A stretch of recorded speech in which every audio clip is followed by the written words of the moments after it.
Calculating the cost. When Jesus left the camp, a large group of about 1,000 disciples decided to follow him. When Jesus looked over this large crowd, he climbed onto a large rock and delivered the speech that became known as calculating the cost. Jesus spoke in a loud, serious voice.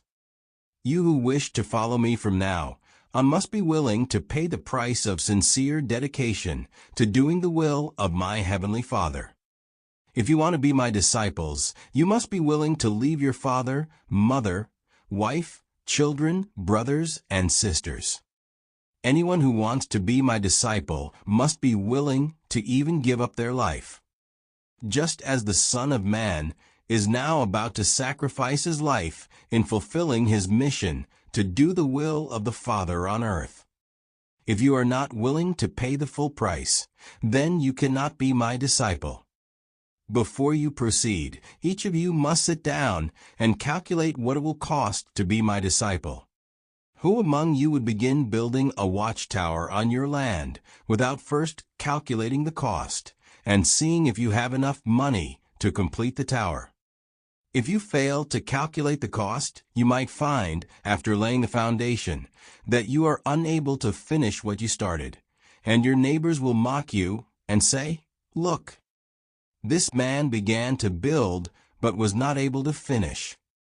What king, when preparing to go to war against another king, would not sit down and consider whether he can oppose the other with 10,000 men when the other has 20,000?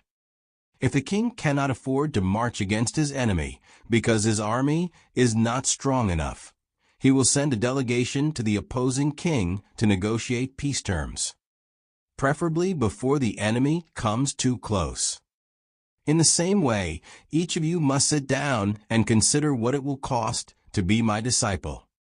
From now on, you can no longer follow us, listening to the teachings and watching the works.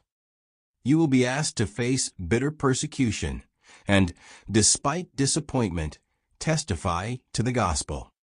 If you are not willing to give up everything you have, you are not worthy to be my disciple. If you have already conquered yourself inwardly, then you need not fear the external humiliations you will soon endure when the Son of Man is rejected by the high priests and delivered into the hands of mocking unbelievers. Now you must examine yourselves to determine your true motivation for being my disciple. If you seek honor and glory, if you are worldly-minded, then you are like salt that has lost its flavor. And when that which derives its value from its saltiness loses its flavor, how can it be made salty again? Such seasoning is useless. It is only fit to be thrown out with the waste. You are now warned to return home in peace if you are not ready to drink the cup that is now being prepared for me. Time and again I have told you that my kingdom is not of this world, but you do not want to believe me. He who has ears to hear, let him hear what I say."